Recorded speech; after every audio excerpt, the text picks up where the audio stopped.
Ok, bien. Pues vamos a dar inicio a la sesión del día de hoy, una sesión más del Seminario de Investigación sobre Biopolítica, Necropolítica y Neoliberalismo. Primero quiero agradecer a los presentes, al auditorio presente por mostrar interés en las sesiones del seminario, en las actividades del seminario y pues un agradecimiento particular al doctor Fabricio por aceptar participar con su trabajo en este seminario. Este es un espacio dedicado al análisis que las distintas formas de violencia toma en México, y por eso invitamos a distintos investigadores a que presenten sus perspectivas de análisis con la finalidad de comprender y en el mejor de los casos proyectar soluciones a esta problemática, pues en la que todos estamos inmersos y de alguna manera, pues tenemos que lidiar todos los días, ¿no? Y pues el día de hoy tenemos el honor de contar con la presencia del doctor Fabricio Loruso. Él nos compartirá parte de su investigación sobre la violencia en México y Guanajuato. Antes de cederle la palabra, me voy a permitir una breve semblanza del profesor. Él es el doctor Fabricio Loruso, es investigador de tiempo completo y coordinador del cuerpo académico en desigualdad social de la Universidad Iberoamericana de León. Es licenciado y maestro en economía de empresas por la Universidad Bocconi de Milán, Italia. También es maestro y doctor en estudios latinoamericanos por la Universidad Nacional Autónoma de México. Es integrante del Sistema Nacional de Investigadoras e Investigadores. Sus líneas de trabajo son violencias y resistencias, desaparición de personas y organización colectiva en México y América Latina. También trabaja globalización, neoliberalismo y desigualdades. Es integrante de la Plataforma por la Paz y la Justicia en Guanajuato. Entre sus muchas publicaciones podemos encontrar Relación y tejido social, una panorámica conceptual a través del enfoque de la sociología relacional de 2021. También encontramos una discusión sobre el concepto de fosa clandestina y el contexto mexicano, el caso de Guanajuato, también de 2021. También encontramos violencia en Guanajuato, contexto y brechas socioeconómicas, desaparición de personas y respuestas ciudadanas de 2024. Él también ha participado en distintos espacios de información y análisis político como Astillero Informa, el canal de Jesús Escobar Tovar o Pop Lab de Arnoldo Cuellar, entre muchos otros. En ese mismo sentido, también encontramos su canal personal de análisis político llamado Trotamundo Político. El día de hoy, en el marco del Seminario de Investigación sobre Biopolítica, Necropolítica y Neoliberalismo, nos presenta una sesión titulada Necropolítica, Expulsiones y Gubernamentalidad Neoliberal, Contextos y Lógicas de la Desaparición en México y Guanajuato. Y pues sin más, sin extender esta presentación, le cedemos la palabra al doctor Loruso. Adelante, doctor, lo escuchamos. Pues muchas gracias, Hugo, David, por la invitación, todos, todas. Empiezo sin más para justo tener tiempo. Quisiera poder compartir, creo que hay que autorizarlo. Y porque send request dice. Sí, Para poder, sí, lo compartir la autorizo. pantalla. Es un PowerPoint. Es bastante denso y amplio, pero vamos a ver con los tiempos, cómo nos podemos regular para dejar espacio al debate. Sé que es de 6 a 8, pero quizás la primera hora para poder ocupar acá esto. ¿Ya puedo Sí, compartir? sí, sí, ya di los Ok, permisos. perfecto. Gracias, profe. Perfecto, perfecto. A ver, me dicen si se ve el progreso de la presentación. Bueno, ahí está mi cara, que pronto la voy a quitar. Pero sobre todo si se ve acá Sí, el ya se ve título. correctamente. Sí, bueno, la idea de este título es que contiene una serie de conceptos y elementos muy entrelazados y es un trabajo en progreso desde hace tiempo en realidad, de hecho como parte de algunos seminarios, otro también de necropolítica y neoliberalismo, ¿no? De la Autónoma de Baja California, en que hemos trabajado esos temas y hay algunas partes incluso que escribí, aquí luego las voy como que a resumir, pero las coloqué en la diapositiva también para que queden como parte de un trabajo en construcción, un razonamiento, ¿no? Pero además de los conceptos que se ven, lógicas de la desaparición, necropolítica, expulsiones, gubernamentalidad, trataremos de establecer un vínculo y ver algunas resistencias concretas, o sea, trato también de mezclar elementos empíricos, por así decirlo, o de ejemplo, ¿no?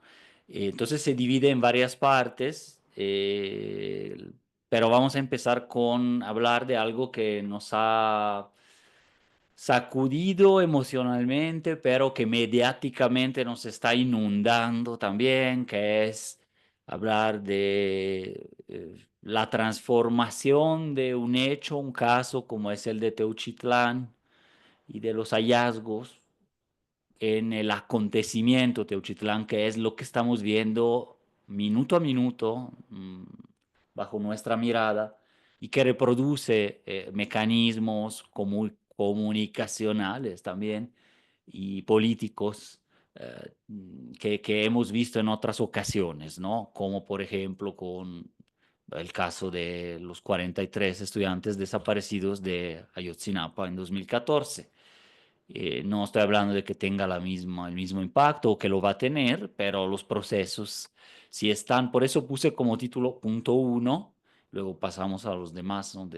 Sobre la propia desaparición, las lógicas y algunos los conceptos teóricos, teniendo en cuenta la naturaleza del seminario también. De los hechos, que todavía recordemos un poco conocidos en sí como hechos, aunque hay testimonios y primeros hallazgos, al acontecimiento, ¿no? Definimos el acontecimiento como algo ya historizado, pero hablando de algo en el presente, es algo historizado, pero no tan definitivo. Nunca la historia es definitiva en sí, ¿no? Pero aquí mucho menos. Esos ejercicios de historia inmediata es lo que vamos a tratar de ver en una cronología aquí a lo mejor, pero no, sin pretensión de asentar hechos como tal de una manera definitiva. Entonces, se vuelve un acontecimiento narrativamente disputado, narrativamente construido y políticamente insertado en un contexto del cual hemos visto a partir de la fotografía. Básicamente a veces es el rostro, la rostridad, ¿no? Desollado de un normalista, un testimonio, una frase y una foto famosa que se vuelven virales en este sentido y que generan más concitación a veces que el mismo hecho en sí. Entonces, bueno, son vehículos, ¿no?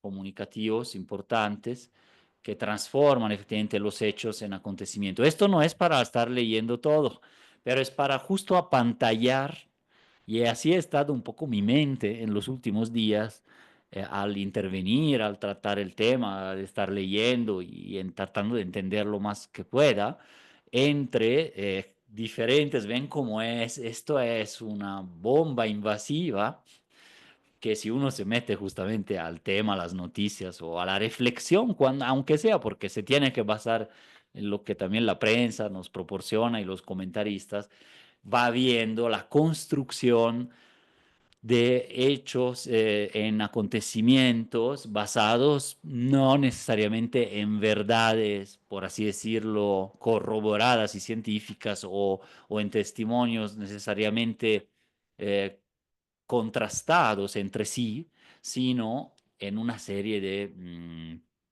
justamente especulaciones que si no estamos muy atentos nos llevan a una construcción, como decir, que desvía la atención, ¿no? Entonces aquí tienen, ¿no? Basta con solo echar un vistazo sin leer, pero leyendo también, ¿no? Comparaciones de ese lugar con Auschwitz, o bien acusaciones a las dos partes políticas, efectivamente un uso que una parte política ha hecho de una manera, ¿no? Podríamos decir del lado de las derechas, ¿no? Con una instrumentalización muy, eh, quizás poco efectiva todavía, pero muy intensa sin duda, con todos los calificativos que ha recibido, incluso de la propia presidenta, y por otro lado, eh, partidarios o partidistas, más que politizar el tema, aquí se está también partidizando, del otro lado, que lo mencionan y manipulan como para insinuar algo sobre las buscadoras, ¿no? Por ejemplo. Y luego el discurso de las propias buscadoras, que por lo menos está más o menos presente todavía, antes de que pudiera ser invisibilizado, y de la gente común que el sábado pasado, también aquí en León, muchos hemos ido, han solidarizado con, no solo con las víctimas directas, claro, sino con quienes las buscan en todo el país, en realidad, ¿no? Entonces, en fin, esto lo dejo para la proyección, para que quede ahí, pero hay otro que también implica una serie de elementos discursivos que nos recuerdan de una manera distinta, yo creo que más mediática que masiva a nivel de población, y eso se tendrá que ver en el futuro, con qué tipo de participación despierta, de empatías despierta. Estamos en un contexto completamente distinto, eso hay que reconocerlo, político, institucional, etcétera. Aún así,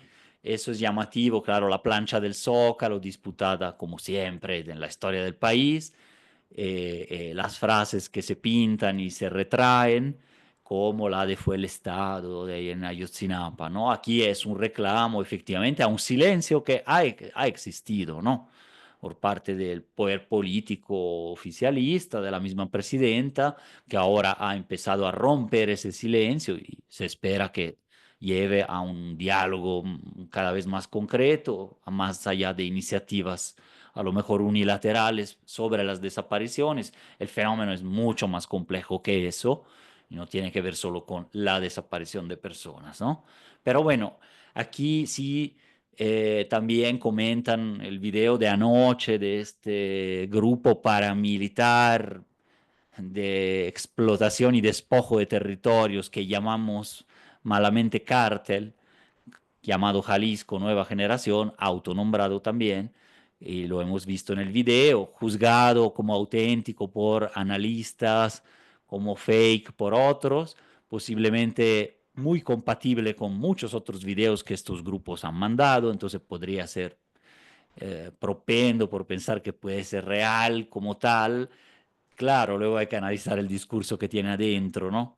Que es otro tema por acá. Pero bueno, es otra voz que llega a hacer ruido cuando el tema principal es quiénes estuvieron y han estado ahí, cuántos y cuáles restos humanos hay y por qué ese tema queda perennemente en la impunidad y por qué hay un mecanismo necropolítico de política de muerte avanzado en años y en años en contra de población vulnerable construida como desechable.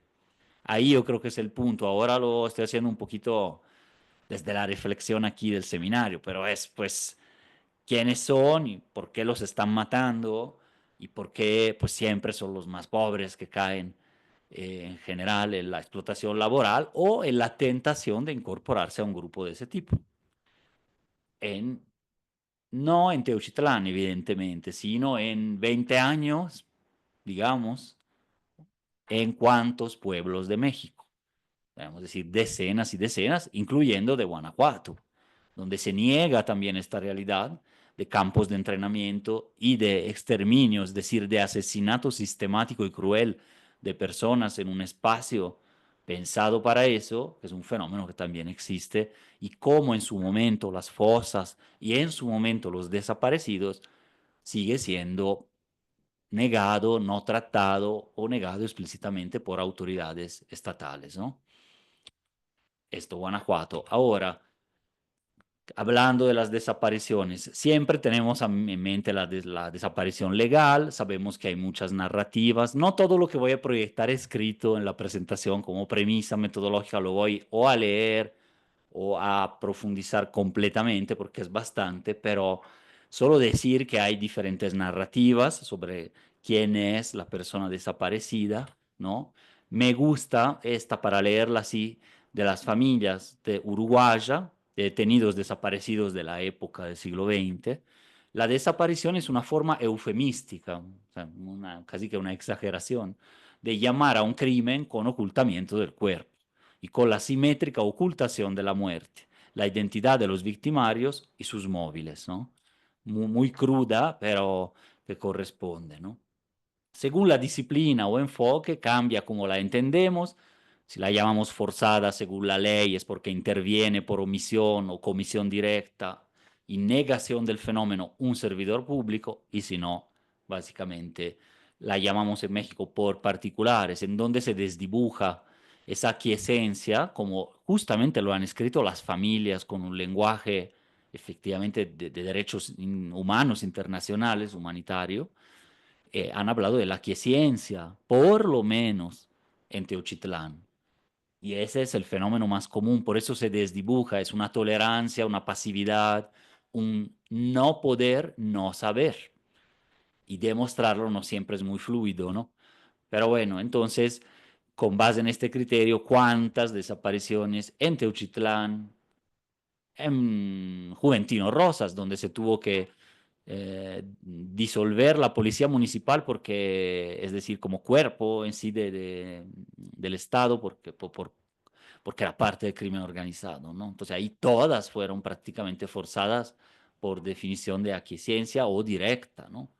En fin, esta la dejo ahí. La relación entre la impunidad del pasado y la crisis de derechos humanos del presente es otro punto que vemos en Teuchitlán, porque incluso hay algún testimonio que viene entrevista, aparte del uso, que hay que demostrarlo eso, pero no basta con un testimonio, ¿no? Pero pues hay testimonios que sí hablan de un uso, por lo menos en los últimos 2, 3 años, el estudio del satélite. Ahorita va a salir de todo, ¿no? Como sucedió justamente con la noche de Iguala, pero digamos, hay quien habla del 2019, el 17 incluso, pero sí hay datos reales, ¿no? Un cateo de la Guardia Nacional, de la Fiscalía Local y la presencia de la Fiscalía en septiembre del 2024 y parece en 2017, parece que no lo he verificado personalmente, pero sí hubo otro descubrimiento de un campo parecido. Campos de este tipo de adiestramiento, pero en donde también la gente es secuestrada, desaparecida, en donde padece, sufre violencias y en donde puede ser incluso asesinada sistemáticamente, entonces lo convierte en un borramiento, una cancelación de la memoria, de la identidad y la dignidad de la persona. Entonces, ese es exterminio en ese sentido, no es para ser glamuroso que se usa, ¿no? Es para tratar de acercarse a describir una realidad que es imposible describir con palabras y como justamente sucedía en otros contextos, que no quiero comparar en paralelo, ¿no? Pero en esos contextos de, qué sé yo, del régimen nazi del siglo XX, etcétera, que lo menciono por la dificultad de decir, nombrar, ¿no? Bueno, geográficamente aquí sabemos dónde está, cerca de Guadalajara, han circulado estos mapas, la estanzuela, que es como la comunidad de una tierra considerada relativamente pacífica. En este link de Preceden creo que está abierto, lo pueden incluso ver o se lo puedo mandar. Por el momento no es una cuenta premium, son solo 10 elementos que tuve que seleccionar. Los antecedentes ya lo mencioné de alguna manera, no tomo más tiempo con eso.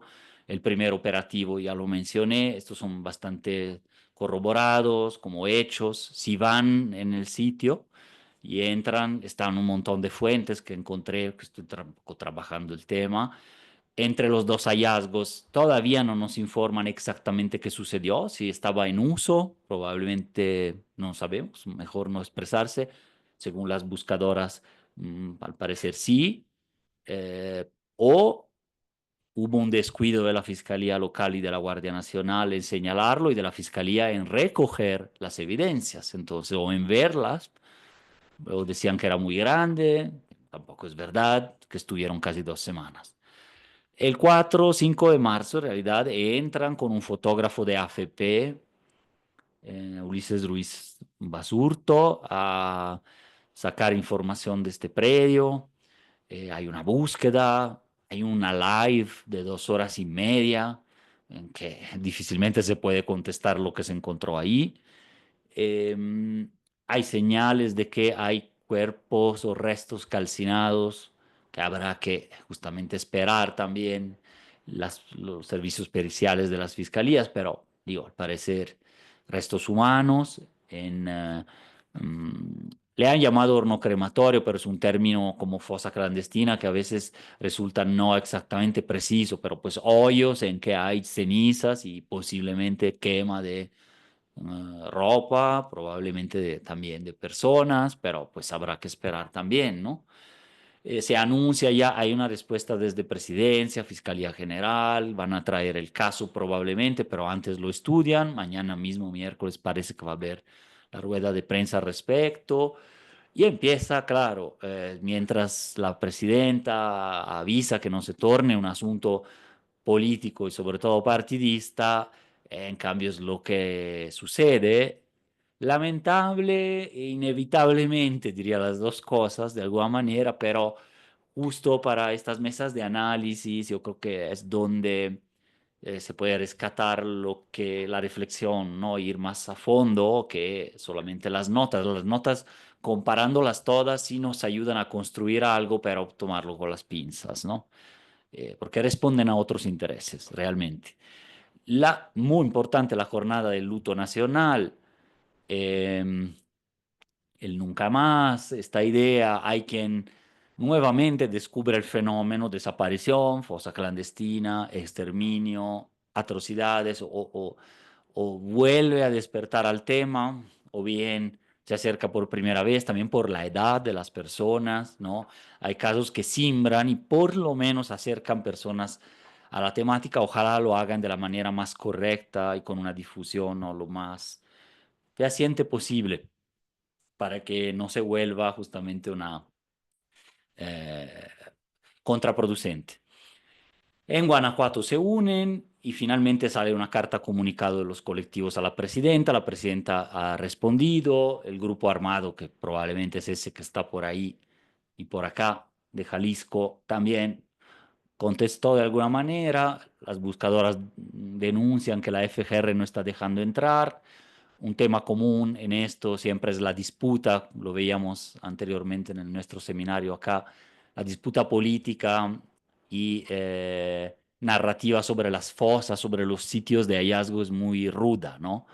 La intervención de la ciudadanía versus el poder de los técnicos y los peritos para controlar el lugar, pero impedir el acceso a las familias con la excusa de que no son capacitadas y así, ¿no? Algunas fotos, aquí paso más rápido para ir ya a las explicaciones, pero estas me parecieron las que más nos hablan de estos momentos, mucho más que todo la pantalla que puse en las primeras, ¿no? O sea, aquí digamos algunas situaciones del domingo, del sábado, Fundeg, ¿no? De Jalisco, uno de los colectivos, no que han entrado al sitio, pero que están luchando para conocer de esto. Esto, claro, ni mencionar lo que colocó en la zozobra prácticamente la mayoría de los colectivos de Guanajuato. Recordemos que Guanajuato trae un área, un micro contexto, digamos así, de desaparición fronteriza entre los pueblos de Rincón, León, la Sierra de Lobos y los Altos de Jalisco, La Barca y Arandas, que luego llega hasta Michoacán y Pénjamo, pero esa área es un área de desaparición y ocultamiento histórica, o sea, anterior a esa escalada que tuvimos aquí en los últimos 6 7 años, sino que viene de mínimo más de una década, como 15 años.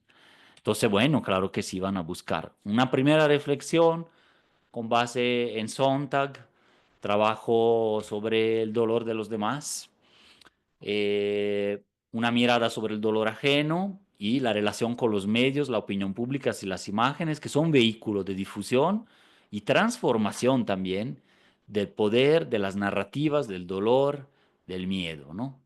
Y este dolor puede tanto unir como separar personas, ser una cura o un veneno, como la palabra fármaco desde el griego, ¿no? Entonces, ¿qué queremos para nosotros que sea asistir a lo que estamos viviendo nuevamente, ¿no? Hay quien, claro, lo vive cotidianamente, a lo mejor, como las buscadoras, quien un poco menos. Hay círculos, ¿no? Círculos eh, de esto, anillos de la violencia y sus efectos. La violencia provoca dolor individual y social, la violencia estructural y la simbólica causan dolor crónico, casi subterráneo, pero que está ahí y crece, crece, crece hasta que te enfermas, más allá que el dolor que nos da de golpe, que te quiebres un hueso. Ciertos eventos acercan y despiertan socialmente, otros nos alejan. ¿Por qué? ¿Por qué San Fernando tardó años en movilizar a lo mejor? ¿Por qué? ¿Cómo se ha construido la víctima, ¿no? Los 43 estudiantes son inocentes. Bueno, sectores de los medios han intentado decir que eran incluso de los rojos, de un grupo criminal, ¿no? Falso. Estas personas, ¿quiénes son las víctimas presuntas aquí? Bueno, se hayan incorporado por su voluntad, o bien la mayoría quizás secuestrados, obligados, etcétera, son jóvenes, son mujeres incluso, esclavizadas, y sobre todo son jóvenes precarizados, racializados. Ah, bueno, se descubre que ese es el fenómeno de la desaparición en México, justamente un fenómeno de casi se ha definido algunos de limpieza social, pero que además esparce un miedo social generalizado porque finalmente sigue siendo random, ¿no? A pesar de tener ciertas prevalencias en jóvenes hombres, menores de edad mujeres, ciertos territorios, barrios, pero... Entonces, bueno, la exposición crónica y la interiorización y subjetivación progresiva es el efecto de estar en un contexto de violencia, más o menos conscientemente, y es el efecto del dolor de los demás y del nuestro, generando procesos contradictorios, necesarios, pero simultáneos, de empatía, cercanía y rechazo, distancia. Dentro de cuando hacemos, eso era para cuando hacemos investigación, pero investigación me refiero a esto de hoy, o a estar expuestos a tratar de entender esa realidad, leer artículos, ¿no?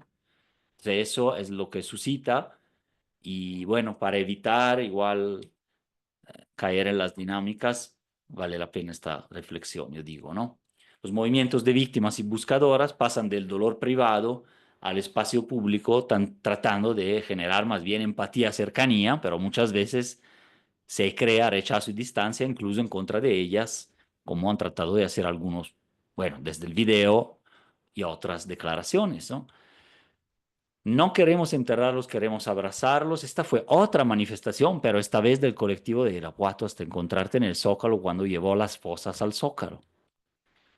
Esta es otra manifestación tatuada en las playeras del primer nuevo, no es el primero en absoluto, pero nuevo movimiento de buscadores.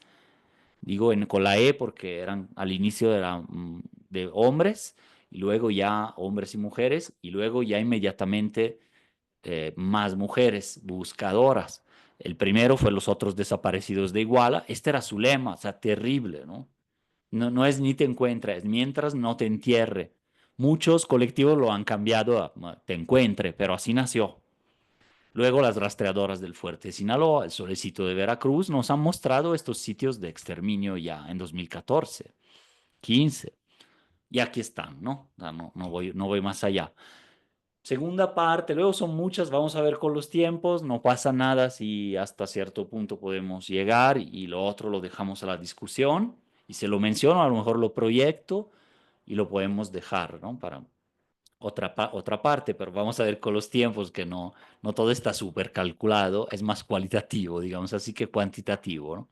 Pero bueno, utilizamos un marco emergente, es relativamente nuevo de Karina Anzola Vejere, por ejemplo, y otros de institutos de la UNAM, por ejemplo, sobre un régimen de violencia que constituye reglas de uso, de acceso y circulación de la violencia dentro de este, como un régimen, ¿no? Un régimen político, pero un régimen de violencia, dentro de este conjunto de reglas de quién, yo lo llamo también, quién autoriza o desautoriza en alguna comunidad crimen o bien violencia, su uso, su acceso a armas, sus modus operandi, etcétera. Puede ser un jefe, pero ¿un jefe de qué? Bueno, depende de los testimonios que hemos tenido. Un jefe puede ser un jefe de la brigada militar, de la zona militar, puede ser un jefe de la policía local, puede ser un jefe del narcotráfico, puede ser un jefe de la extorsión, puede ser un jefe de la policía ministerial local. Es decir, detrás de ese jefe que autoriza violencia o que la cogenera, puede haber muchos actores estatales o no. En lógicas de las desapariciones se insertan en, en estos regímenes de violencia que son localizados en un nivel regional, microrregional, tal vez estatal, ¿no? No hablamos de un régimen de violencia único en México, ¿no? Y frente a estas se desarrollan lógicas de resistencia. Veamos, ahora van a ver mucho escrito, pero yo trato de resumirlo y avanzar, ¿no? No lo voy a leer como tal, pero es parte de este artículo, ahora sí que en construcción, hace mucho, pero que ahí, gracias a su seminario, pues me dio un empuje para avanzar.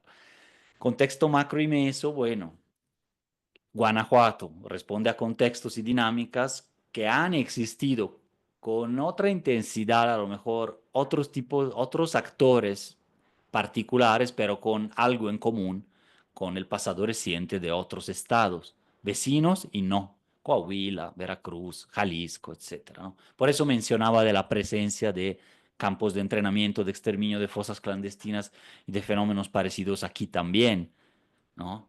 Desde el punto de vista macro, contextual, ubicándonos desde, digamos así, hay que contextualizar esa definición del sur global, pero aquí la uso, puede estar sujeta a críticas, pero digamos, en un contexto de enunciación y de territorialidad, ¿no? La preponderancia de un régimen de gubernamentalidad neoliberal, necropolítico, de un sistema patriarcal, ahí cito autores, ¿no? Tentativamente, un modelo de globalización hegemónica excluyente, contexto macro, ¿no? Esto nos explica por qué algunos chavos de un barrio de Salvatierra formaron una célula y se unieron a un grupo de guachicoleros locales y comenzaron a desaparecer a gente y a sepultarla por 2 años. Tan directamente no, pero como macro contexto y desde el análisis podemos crear el vínculo. Pero hay contextos, por eso digo contextos meso y micro. Trabajamos mucho en geografía y en relaciones internacionales, pero eh, en la dimensión meso aterrizamos un poquito más, hablamos de la reiteración de prácticas violentas y la reproducción de estructuras basadas en eso que mencioné. Ya di el ejemplo, la precarización en Teuchitlán, ¿no? La segregación socioespacial de grupos que luego por esa segregación piensen en San Juan de Abajo, en Las Joyas. Se construye una mega carretera, una mega vía, se quiebra el pueblo y aumenta la dinámica delictiva, ¿no? Automáticamente. ¿Eso fue planeado? Sí, la carretera fue planeada y los efectos no se conocían, quién sabe, pero podemos decir que sí y que se puede caracterizar, según algunos autores, incluso una catástrofe social, no, no esto de la fragmentación de un barrio, pero sí la violencia desaparecedora que resulta y formas radicales de expulsión, ¿no? Son un poco justamente explicando un poquito más lo del título, bueno, y los conceptos, ¿no? Entonces, a lo largo del tiempo y del espacio, si vemos las desapariciones, visualizamos también dentro de un ejercicio de línea del tiempo, que literal hacemos la línea del tiempo, pero también se hace con las familias y la cartografía inmediata, es decir, de tiempo reciente, pero una cartografía de contexto que también hacen las familias. Y es muy interesante comparar lo que hacen los expertos, lo que hacen las familias con metodologías y lo que hacen otros actores, ¿no? El gobierno, por ejemplo. Y visualiza esos nexos y entramados de ausencia, ¿no? Em, las desapariciones entonces no pueden comprenderse solo como casuales, individuales, aisladas, ¿no? Sino como parte de dispositivos complejos, o sea, que desbordan la linearidad, desbordan la comprensión inmediata, van más allá de los elementos aislados para crear un tejido de relaciones, eso complejo en sociología por lo menos, de manera sistémica, cambiante y localizada. Muestran tendencias, patrones, recurrencias dentro de un continuum de violencias, ¿no? Esa secuencia de las violencias. Eso es interesante el concepto, se toma de los estudios de género que nos han anticipado y presentado muchos conceptos para entender esta realidad antes que las desapariciones, como el mismo feminicidio, pero la interseccionalidad y este continuum de violencias, ¿no? Entonces, es útil enmarcar estos fenómenos bajándolos todavía un poco más de la necropolítica, la gubernamentalidad neoliberal, las expulsiones, a el tema de regímenes de violencia, que lo definimos como reglas, ya lo dije, ¿no? Pero reglas de acceso, uso y circulación de medios de violencia en un momento y lugar determinados, ¿no? Es histórico, es geográfico, es multidimensional. Te preguntas, bueno, yo para aterrizarlo, porque todavía no ha sido trabajado tanto como que hay muchos trabajos, si lo quiero aterrizar aquí, bueno, y en Guanajuato, ¿quién ejerce violencia con el permiso de quién? ¿Quién construyó, quién se ha apropiado de ese rancho? ¿Quién sabía? Son preguntas que pueden ser muy concretitas y nos ayudan incluso a comprender una realidad como esta de una manera mucho más. Hay que linearizarlo un poco, no digo no simplificarlo, pero la mente a veces necesita un poquito de tranquilidad lineal, y luego complejizarla nuevamente, ¿no? Entonces, con esas preguntas uno se mueve. La violencia no solo son eventos regulados por lo admitido y lo prohibido. Matar a alguien no es algo tan casual como se cree o tan instintivo, puede depender de un conjunto de reglas implícitas o no en un territorio y en un tiempo. Entonces, también se maneja en estas situaciones, dependiendo de la perspectiva y del lugar de enunciación, se ha hablado en estos casos, dentro de regímenes de violencia, de una serie de términos. Es como un estado del arte, no se preocupen, voy a pasar adelante, pero crimen autorizado, lo menciono, ¿no? Zonas liberadas, zonas francas, estados de excepción, microestados de excepción, zonas marrones de la democracia, paralegalidad, zonas grises.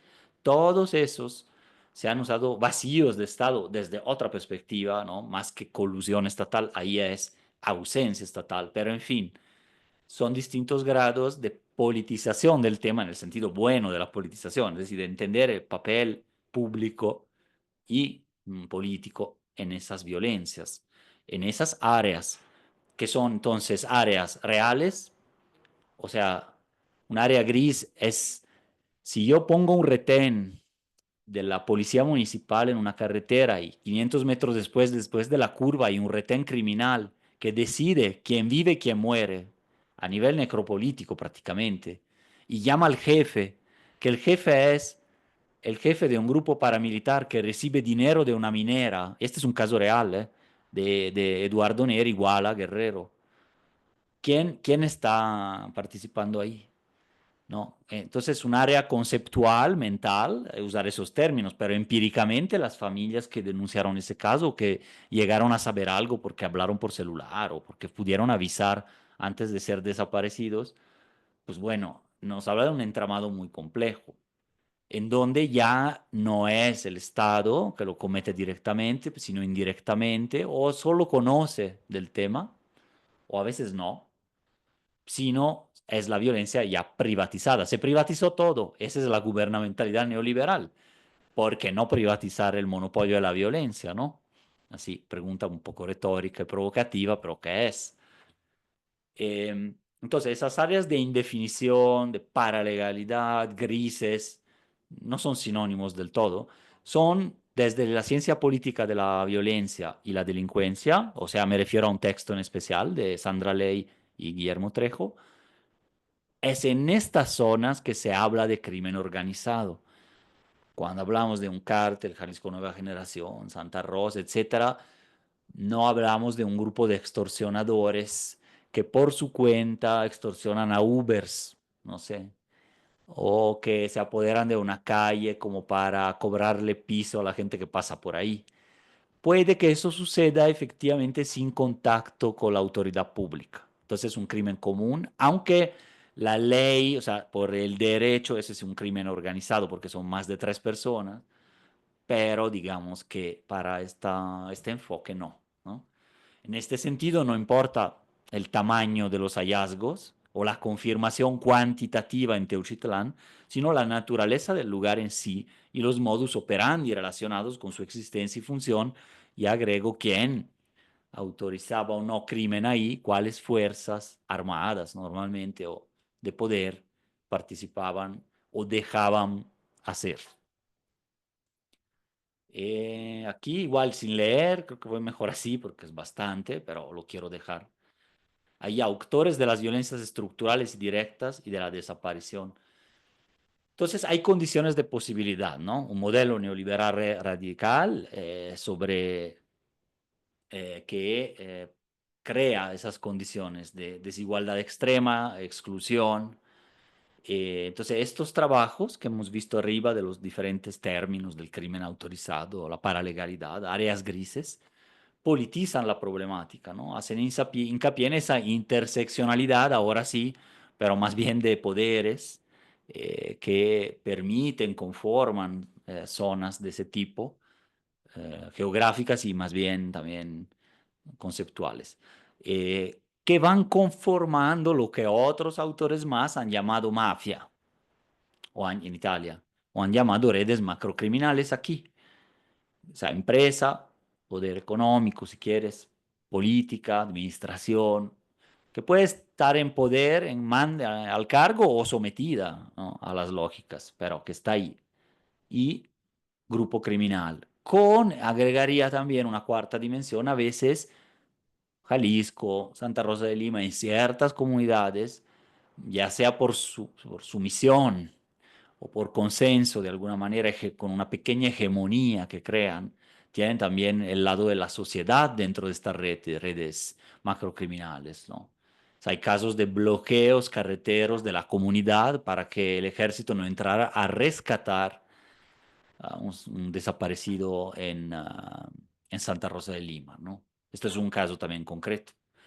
Pero bueno, condiciones de posibilidad de esto, ahora volviendo al macro: despojo, expulsión de cuerpos, territorios, formas y proyectos de vida disfuncionales al gran capital que son eliminados, ¿no? En un patrón de acumulación que vive de esto de alguna manera, por desposesión, lo usa Harvey, ¿no?, el geógrafo marxista inglés. Pero ok, estoy metiendo cosas para citarlas, ¿no? No se puede ahondar aquí en todo esto, es mucho, sí, lo sé, pero eh, sigo aquí, esperen que está compartiendo mal.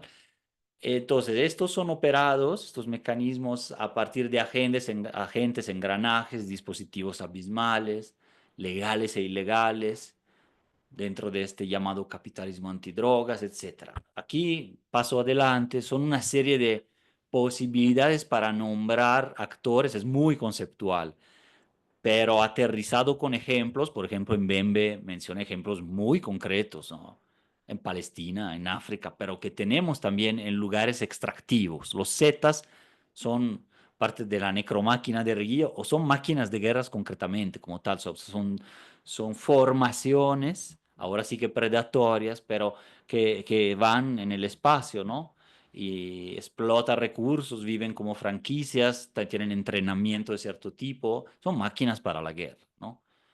Sigo para no exagerar con los conceptos. Ahora vamos a ver algo más de fotografías que tienen que ver con estos trabajos. Nivel micro, estamos en términos espaciales y territoriales, algo más operativo, incluso para la investigación, ¿no? En que hablamos de las lógicas de la desaparición como tal, dentro de un régimen, dentro de un marco neoliberal, necropolítico, expulsivo, o de expulsiones, ¿no?, de desigualdades. Entonces, en este nivel, los trabajos de la violencia se conjugan y entreveran de manera instrumental y expresiva, o sea, con mensajes concretos, como vimos con un video, pero también con formas simbólicas de comunicar la violencia, e instrumental, o sea, funcional a un fin, no solo comunicativo, sino económico normalmente o político. Según anillos concéntricos, expansivos y niveles de victimización progresivos y expansivos en la sociedad. Siguen mecánicas que reflejan elementos comunes, ¿no? En el caso de la desaparición de personas, construcción del enemigo, tipo de prácticas, etcétera, que se fueron colando de la estrategia estatal sistemática de la segunda mitad del siglo pasado y sobre todo del último cuarto, hasta su dispersión y diversificación en el primer cuarto de este siglo, ¿no? Estos autores también identifican cuatro lógicas de las desapariciones. Se hacen un análisis de todo lo que se ha estudiado y dicen, bueno, lo que podemos decir de los años 70 a la desaparición de ahora, sin asimilarlas, pero es que sí tienen clandestinidad, construcción de sujetos desechables, pérdida ambigua y beneficio económico. Y trabajando con Alejandro también le agregamos acá en el seminario la impunidad como quinto elemento. Entonces, esta es esa parte, ¿no? Vamos a ver algo de Guanajuato.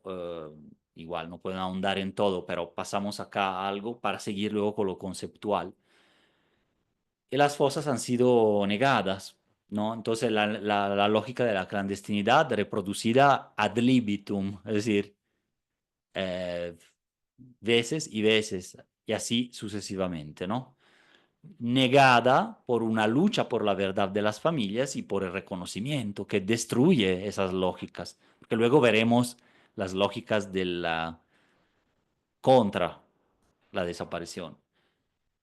La negación era innegable, podemos decirlo ahora, valga la redundancia, pero ha sido combatida también de esta manera. O sea, hay investigación que esta 2104 fue la primera que publicamos por acá con datos porque no existía el registro, o sea, había sido cerrado. El 30 de abril cerraron el registro, se reabrió en 2020.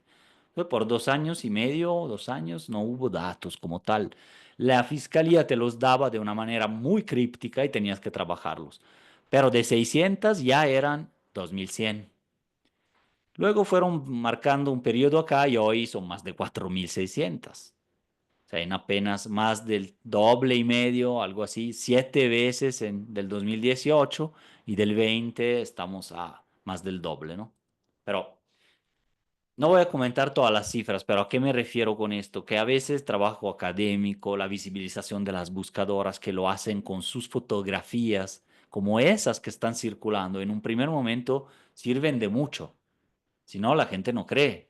Y bueno, la academia tiene un lugar de poder para enunciar un discurso, tiene mucha responsabilidad para el discurso público, ¿no? Y lo que se hace es tratar de ser responsables, pero bueno, también no de ser neutrales. O sea, una cosa es la responsabilidad y el rigor y la otra es entender el posicionamiento político en esto, ¿no? Que es el intento, a veces no logrado, pero intento por lo menos que se hace, yo creo, desde varios espacios, ¿no? La Plataforma por la Paz, la Ibero León, investigadores en la UG, pocos más en Guanajuato quizás, pero cada vez más. Y a nivel popular, claro, desde el propio movimiento y los colectivos que son mucho más eficaces con la comunicación a veces que todo esto que estoy mostrando, ¿no? Sin duda. Entonces ahí voy a otras, se negaban también las fosas. Podría explicar cómo se negaban, pero ahora no es el tema. Podemos verlo en otro momento, pero porque la autoridad ha negado haber negado, incluso regañó a personas buscadoras, el mismo ex fiscal, ¿no? Con sermones larguísimos sobre el hecho de que no era así, no negaban.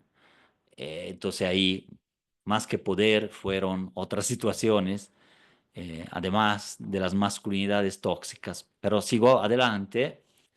eh, el mapeo, ¿no? La cartografía crítica, pues más adelante.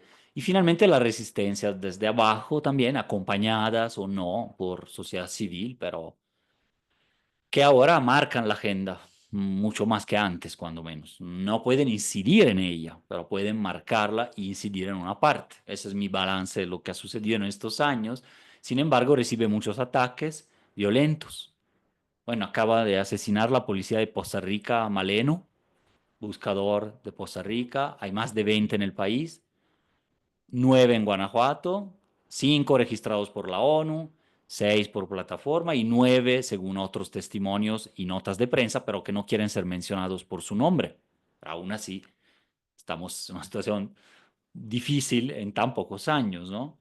Bueno, aquí Van a ver gráficamente cómo surgen los colectivos en estos años. Del 2010-2011 es una primera oleada de violencia alrededor de Guanajuato, considerado como santuario en donde realmente se gestaban desde el 2008 los grupos criminales, ¿no?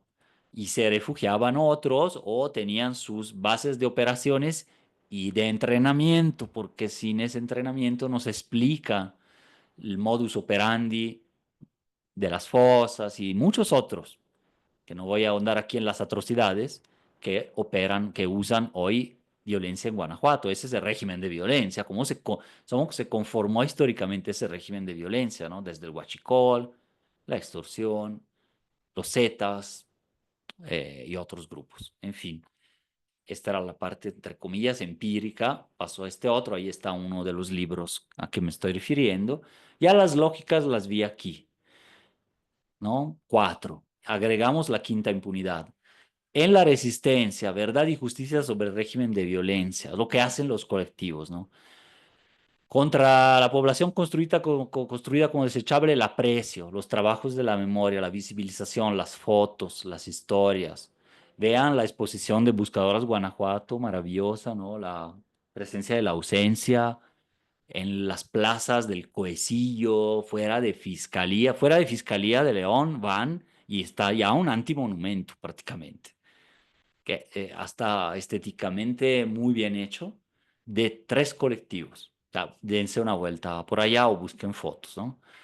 Organización, movilización y participación contra el duelo ambiguo, esa pérdida congelada, le llaman, algunos lo llaman el duelo imposible. María de Vecchi en su tesis, creo que de doctorado, por ejemplo, ella está en Desaparición y Verdad en artículo 19, ¿no? La organización. Y bueno, yo empecé a colocar esto, pedir el parecer de Alejandro, pero se está trabajando, ¿no? Yo pondría que luchas de diferente tipo, pero búsqueda contra la impunidad y esa verdad escondida, porque la impunidad también es no tener verdad, no tener responsable. Memoria también.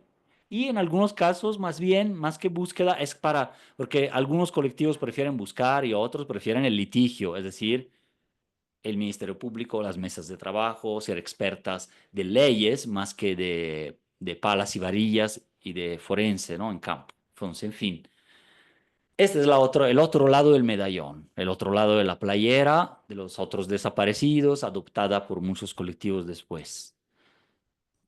Este lema lo encontró la hermana de Mario Vergara, Mayra, buscando en internet. Y se volvió, o sea, un día que salieron ella y su hermana por primera vez, yo diría casi que la historia reciente de Iguala, después de los 43, antes de que hubiera un movimiento como tal, sí salieron solas, ellas dos, a decir que su hermano, Tommy, estaba secuestrado, desaparecido desde el 2012 y no había nada. Investigación, justicia. Así nace, ¿no? Este otra vez hasta encontrarte, las fosas al Zócalo, lógicas, ¿no? Ya vimos cuatro, clandestinidad, ahí están, no voy a ahondar más, la construcción de categorías y personas desechables, pérdida ambigua, no, ni vivos ni muertos, pues, y la economía del beneficio política que se exacerba en un mundo de precarización, de destrucción del bienestar y del estado de bienestar, pese a intenciones y políticas de reversión parcial de esto, México todavía no tiene condiciones de desigualdad, de igualdad y de bienestar comparable con otros contextos que han vivido una tanatopolítica y una biopolítica cada vez más selectiva y una necropolítica en contra del migrante, como Europa, Estados Unidos, pero que no han vivido todavía toda la brutalidad que sí en el sur global es muy notable, ¿no? Es evidente. Y como vividor, en el sentido bueno, más bien migrante de las dos realidades, lo puedo como atestiguar, ¿no? Y la quinta, la impunidad. Entonces, eh, la impunidad ha sido un rasgo prevaleciente, fuerte. Aquí justificamos, porque yo justifico un poco por qué la impunidad. hay varias lógicas. Carolina Robledo lo ha trabajado ahora en esta lectura que justo acabamos de comentar, de peinar la historia a contrapelo.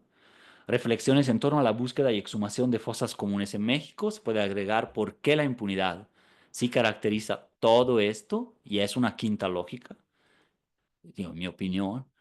Eh, Aquí se repite, pero bueno, importante, entonces, las lógicas de las resistencias. Y yo pongo, ya las vimos ahí, ahorita vamos a ver ejemplos, ya con otras fotos. Repertorios de agencia cívica, estos son términos incluso como para trabajos, conceptos que usan diferentes autores. La agencia cívica, cada uno tiene un enfoque, ¿no? Una cosa es hablar de un movimiento social y otra es la agencia cívica, mucho más.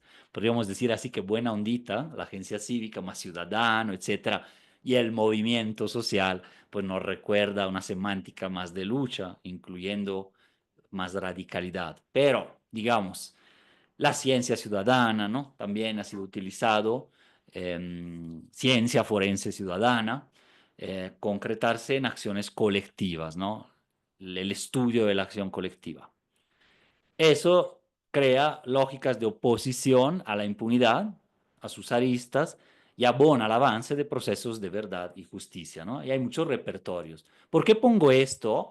Porque si hablamos de gubernamentalidad neoliberal, incluso capitalista como tal, pues hay movimientos históricos de personas que no fueron víctimas de la violencia de la época de Calderón o del paramilitarismo actual o de la violencia de género, sino de la violencia colonial, reportada a la racialización actual, ¿no? Y entonces no se puede no mencionar como hito en la historia global del movimiento, de hecho, altermundista, antiglobalización, anticapitalista, ¿no? Por otra globalización más bien, no antiglobalización, porque son muy globalizados. De hecho, fue el primer movimiento que usó global y rebelde que usó el Internet, ¿no? Indie Media, los medios independientes eran esos.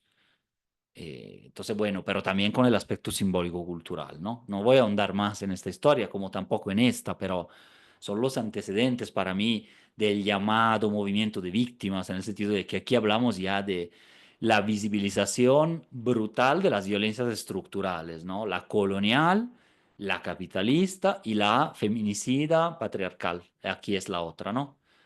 Nuestras hijas de regreso a casa eran las desaparecidas de Juárez antes de ser las muertas, como se dice, de Juárez. Y para eso el Estado mexicano tuvo que crear leyes después, porque fue condenado en la sentencia Campo Algodonero por la Corte Interamericana. Y por eso también, entre otras, la sentencia Alvarado, de los militares involucrados en estas desapariciones, se hizo la ley de desaparición forzada y por particulares, y de la Comisión Nacional de Búsqueda años después, por el movimiento de familias también, claro, no solo por la sentencia, pero pues el Estado estaba igual hasta obligado, ¿no? Está su hija, el antimonumento en Ciudad de México, de esto lo van a ver, esto es Juárez, pero existe en Ciudad de México, ¿no? Em, pero respuestas sociales tenemos en Guanajuato, en México, ante las desapariciones como tal y ante la violencia, ¿no? Primeramente el movimiento por la paz. Esta es una línea, la quiero solo proyectar, no puedo, ya no da tiempo de verla a fondo, sería objeto aquí en nuestros seminarios del, digamos, del grupo tenemos en la clase, pero más a detalle esto y lo volvemos a ver cíclicamente. Pero es una línea del tiempo que habla de los movimientos, podríamos decir así, sociales y de víctimas. No son todos los movimientos sociales, eso lo trabajamos en otro, como en otra presentación, pero se enfoca en las víctimas, pero el término en sí a veces es polémico y usamos testigos o sobrevivientes, ¿no? O sea, de Juárez, el feminicidio son sobrevivientes, familias sobrevivientes, testigos de la violencia, ¿no? Un poco para matizar y poder usar un lenguaje, porque aunque el movimiento de víctimas este que vamos a ver ahora, estamos hasta la madre grita ya basta, que es el movimiento por la paz con justicia y dignidad, que tenía un enfoque incluso pro-zapatista, por así decirlo, por eso es con justicia y dignidad de la digna rabia. en 2011, liderado por Javier Sicilia, pero fue el primer movimiento que aglutinó muchos otros, pero también víctimas de la violencia estructural como tal, no solo eh, puntualmente de algún delito, como tal, porque si no restringimos el campo, ¿no? Pero ya cuando se creó la ley de víctimas, que fue un logro del movimiento, pero también fue y es un dispositivo, quedó como un dispositivo de administración del dolor, casi necropolítico incluso, en el sentido de que excluye, incluye y puede dejar hasta morir personas. Me refiero a concretamente a dejar morir de cáncer a víctimas enfermas no reconocidas.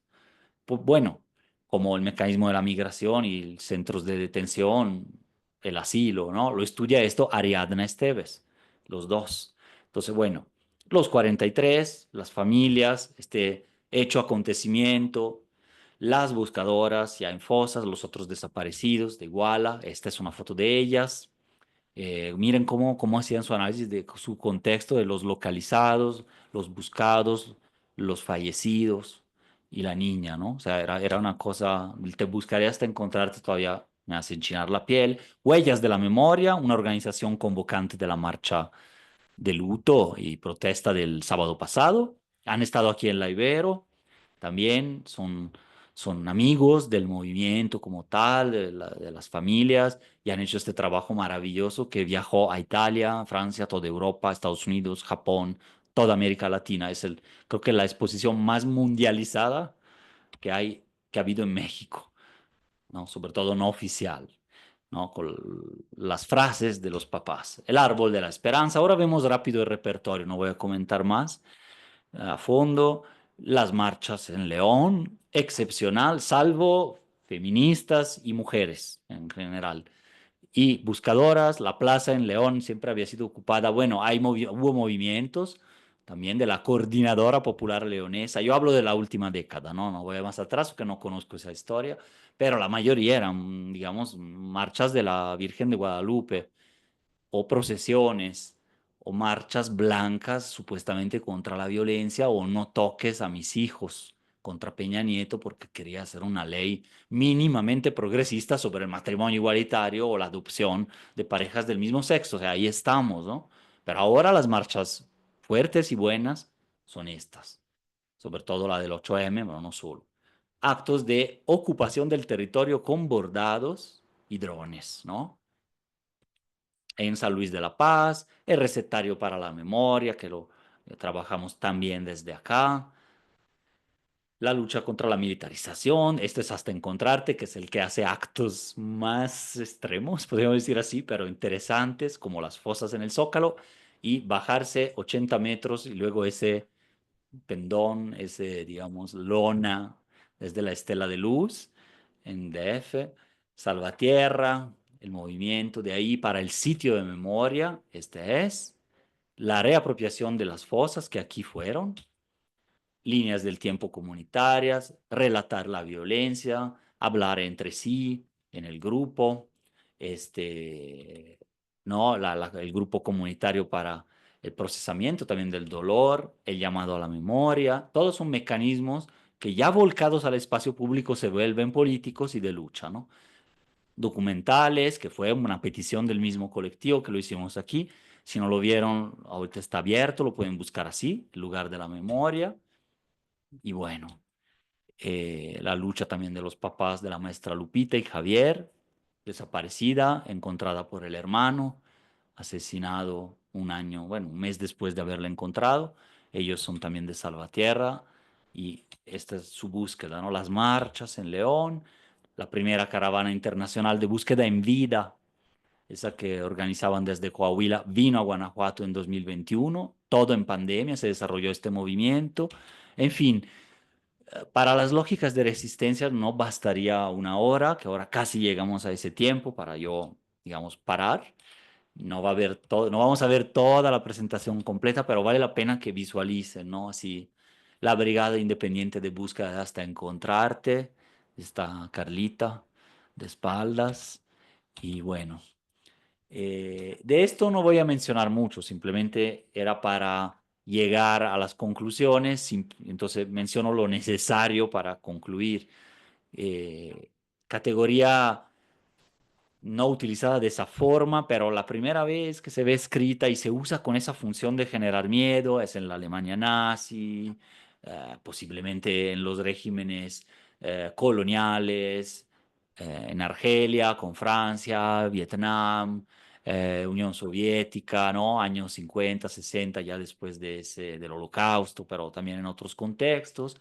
Pero la categoría globalizada que incorpora la ONU y que conocemos más es la de la dictadura militar argentina y de las del Cono Sur, aunque en México tuvimos una categoría vernácula y un movimiento de mamás de Plaza de Mayo, que eran las mamás del Zócalo, de Eureka, de Rosario Ibarra de Piedra, aquí también, ¿no? Entonces, bueno, y hasta la fecha de esa época, pero también de las nuevas épocas. ¿Cuál es el vínculo? Pues ya lo mencioné, no lo voy a explicar como tal porque ya se ha mencionado.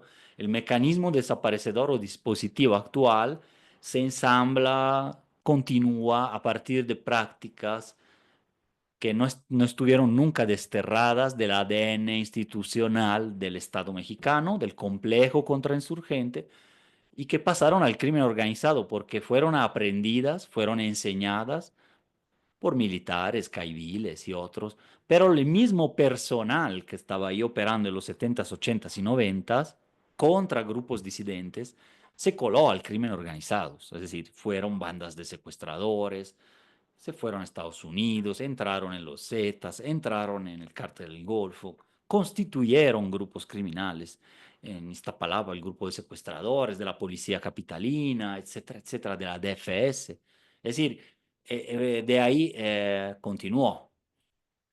En un interesante texto sobre cómo lo mencionábamos muchas veces, cómo es posible eso, el sitio de exterminio de Teuchitlán, la desaparición en las sociedades consideradas democráticas y liberales, ¿no?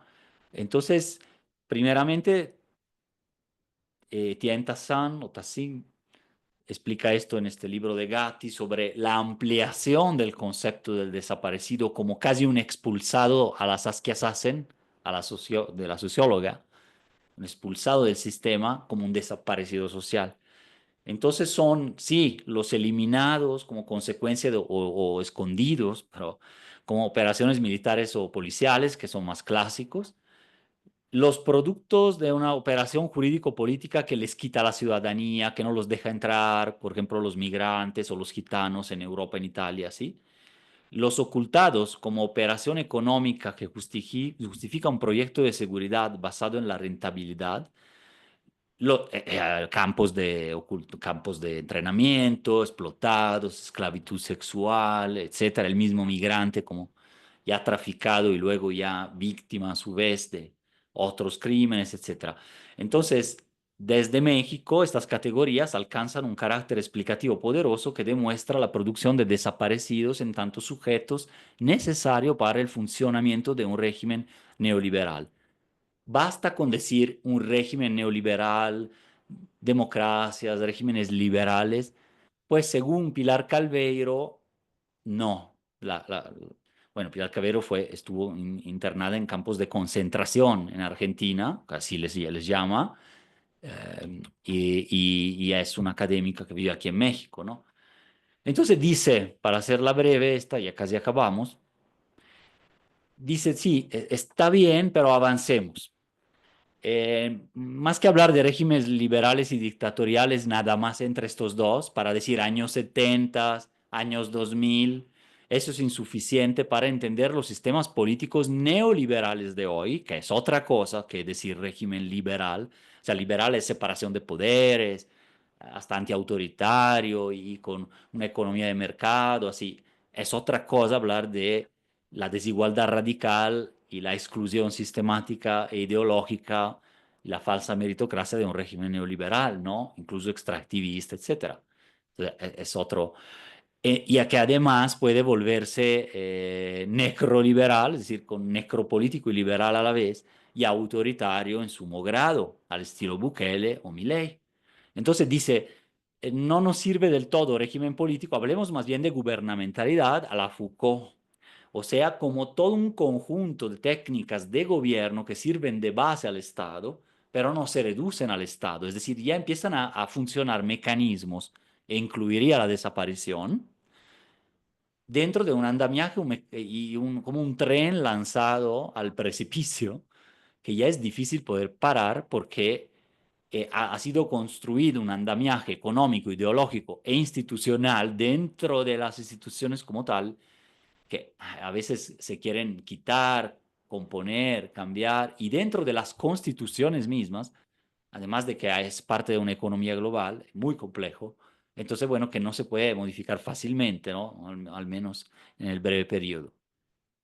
Em, pero se puede, no es que no se puede del todo, sino caemos, no caigamos en el colapsismo, tipo en la impotencia, porque si no, no funciona uno mentalmente y las luchas tampoco, ¿no? Entonces, bueno, se trata entonces de mirar al entramado de poder difuso o no, pero de las sociedades, pero yendo más allá del propio Estado, para considerar la enorme red de dispositivos públicos y privados, y vimos muchos, el grupo paramilitar privado que protege a una multinacional y que se llama Zetas en la cuenca de Burgos, ¿no? O toda la seguridad privada que hay, ¿no? Entonces, dentro de este régimen, volvemos a lo macro. Esto lo suspendo y lo dejo así porque es el resumen de todo lo que acabo de decir, pero prefiero que dejemos para el diálogo. Ahora va una hora neta, creo un poquitito más de exposición, creo que era el tiempo previsto, lo dejo así. Eh, Creo que esto, entonces te dejo mi contacto también y quito la pantalla, sí. Gracias por Ok. escuchar y aguantar y te dejo la palabra. Sí, muchas gracias, profesor. La verdad es que ha sido una exposición bastante rica. Yo creo que con lo que nos ha expuesto hasta ahora es más que suficiente para problematizar, porque, como usted dice, claramente es un problema muy denso, muy complejo. Y bueno, pasamos a la etapa de preguntas y respuestas, comentarios, observaciones. No sé si alguno de los oyentes tenga algún comentario, alguna pregunta. Este, Bueno, mientras el auditorio empieza a articular sus preguntas y sus respuestas y sus observaciones, a mí me gustaría hacerle una pregunta, profesor. Este, eh, es una postura muy interesante. Como le comentaba, yo tengo una formación de filósofo y por lo general nuestra aproximación al problema del neoliberalismo es muy teórico. Una cosa que yo he encontrado al leer sus textos y al escucharlo es que es un nivel de análisis muchísimo más concreto y muy necesario. Y me parece que en cierta medida apunta a las limitaciones de un quehacer meramente filosófico, meramente teórico, como que en muchos aspectos es una teorización demasiado lejana, pero en algunos puntos también convergen. Por ejemplo, cuando usted expone que la violencia puede ser comprendida no como un hecho aislado, no como una casualidad, sino que responde a ciertas regularidades y ya se da como un fenómeno dentro de un orden social ya estructurado, que en este caso sería el neoliberalismo. Me parece que eso es muy rico y es algo que empata entre sociología y filosofía. Y aprovechando que está usted aquí y es un especialista en el análisis de la violencia de Guanajuato, eh, revisando su trabajo y escuchándolo, profesor, yo veo que hay el caso de Guanajuato, me parece que pues, se puede tomar como ejemplo para señalar las contradicciones del propio esquema neoliberal. Es decir, si comprendemos que Guanajuato es un estado que tiene un corredor industrial, que tiene zonas turísticas, que se presenta como un lugar idóneo para la productividad económica, eso es parte de lo que el discurso neoliberal acentuaba. Pero al mismo tiempo, estas particularidades, digamos, de éxito neoliberal, vienen acompañadas de grandes estratos de pobreza, de precarización y no se diga de violencia. Es uno de los estados más violentos. Entonces, en ese sentido, me parece que el caso de Guanajuato ayuda a aterrizar todos los planteamientos y análisis, tanto filosóficos y sociológicos y demás disciplinas, sobre las estructuras del neoliberalismo y cómo éstas ordenan lo social hacia la explotación, hacia la producción de cierto tipo de sujetos, hacia la producción de violencia. Y bueno, y dentro de todas estas estructuras, eh, a mí me parece que un elemento que también se tiene que acentuar tiene que ver con la adjudicación de responsabilidades y de reconocimiento de personalidades concretas. En el caso de Guanajuato, por ejemplo, tengo entendido que antes de 2009, que es la llegada de Carlos Amarripa, no era un estado con tantos índices de violencia o con violencia tan elevada. Sin embargo, durante la gestión de Carlos Amarripa pareciera que algo ocurre. Supongo que habría que estudiar, analizar si hay evidencias, pero pareciera que algo ocurre, que la violencia empieza a incrementarse. Obviamente, imagino que no puede solo adjudicarse a la gestión de Carlos Amarripa, pero sí hace sospechar que estos personajes eh, concretan estos vínculos que existen entre distintas institucionalidades, ¿no?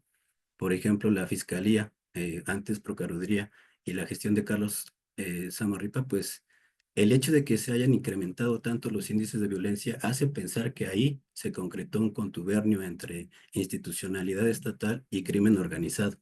Más cuando uno se entera de que la gestión de Samarripa fue una de las que dificultó el reconocimiento de fosas clandestinas o de tantos casos de desaparición, ¿no? Entonces, a mí me parece que parte de la resistencia requiere necesariamente los dispositivos para adjudicar estas responsabilidades y sobre todo para reconocer quiénes son estos personajes. Eso por una parte.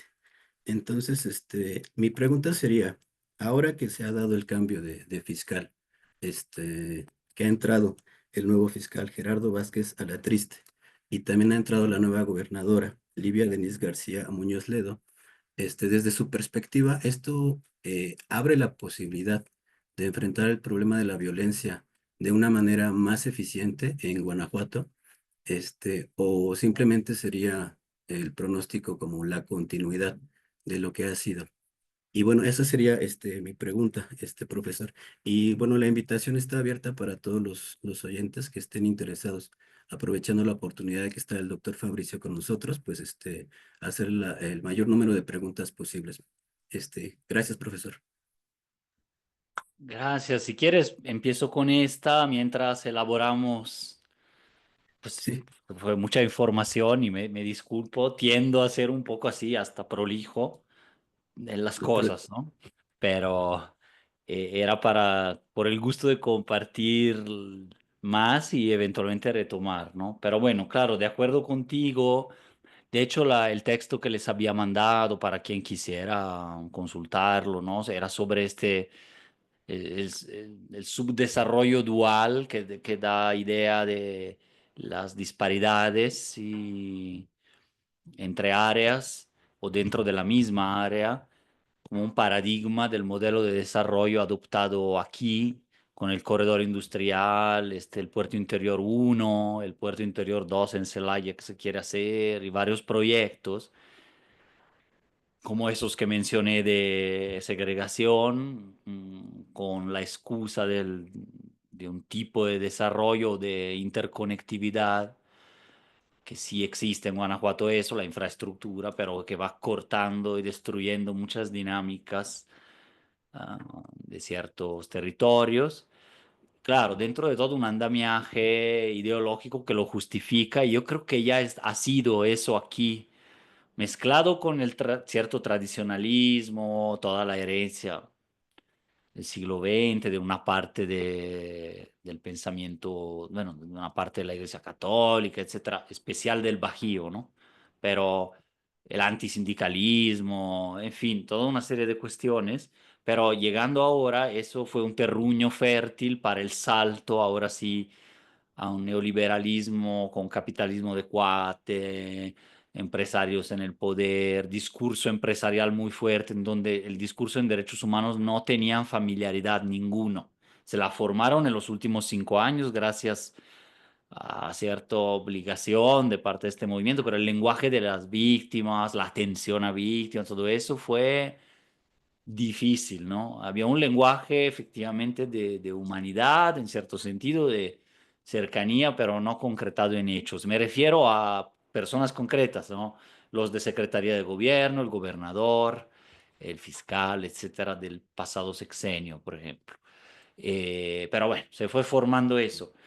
Entonces sí es un caso concreto bien, bien peculiar, en que la fiscalía en estos momentos se ha relacionado mucho con la formación estadounidense de mentalidades, de escuelas, de reconocimientos al propio fiscal, a la misma fiscalía, etcétera, en un marco en que eso empezó a consolidarse en la época de Calderón y de García Luna.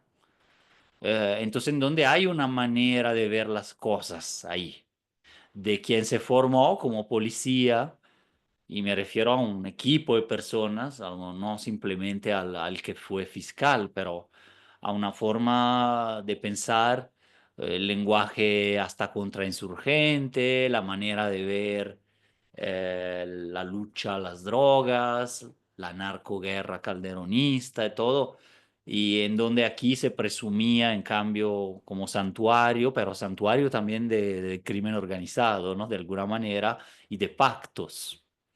Entonces creo que sí alguna influencia lo puede tener. Es complicado porque justamente hay una opacidad en estas cuestiones, pero hay bastantes señales.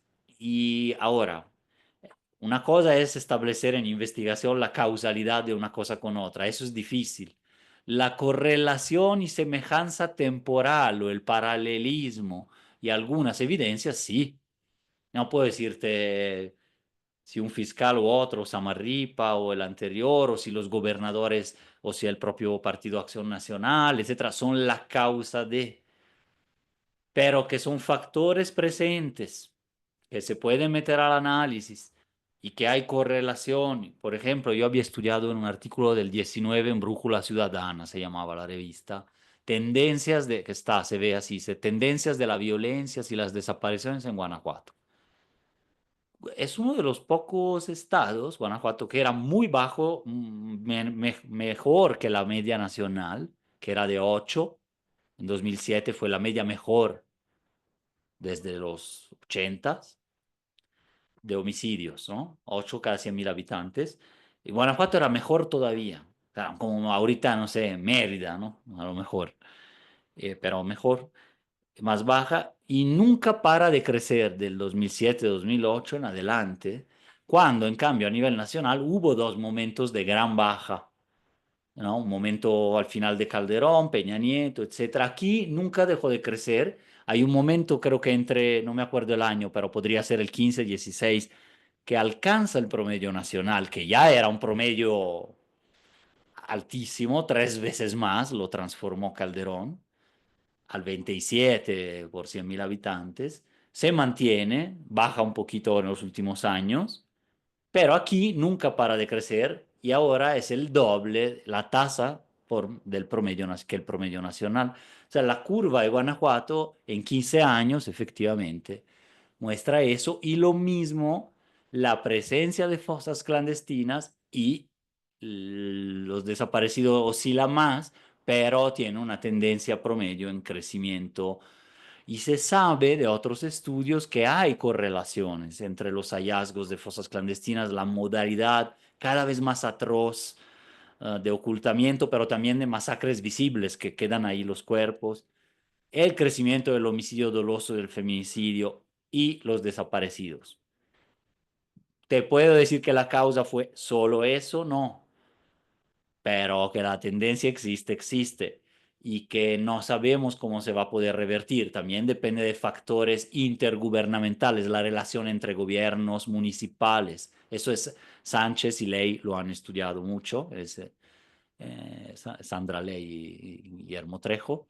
Eh, pero entre gobierno municipal, gobierno estatal, la alineación astral de los tres niveles de gobierno a veces ha sido una explicación.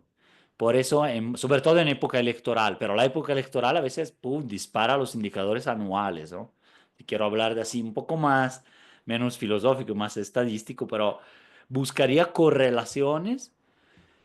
Pero claro, a veces hay justamente, si hablamos de régimen de violencia, la Fiscalía Estatal, la presencia militar, que, atención, también ha crecido exponencialmente, ¿eh? No del 2009, pero ya todavía 2015 sí.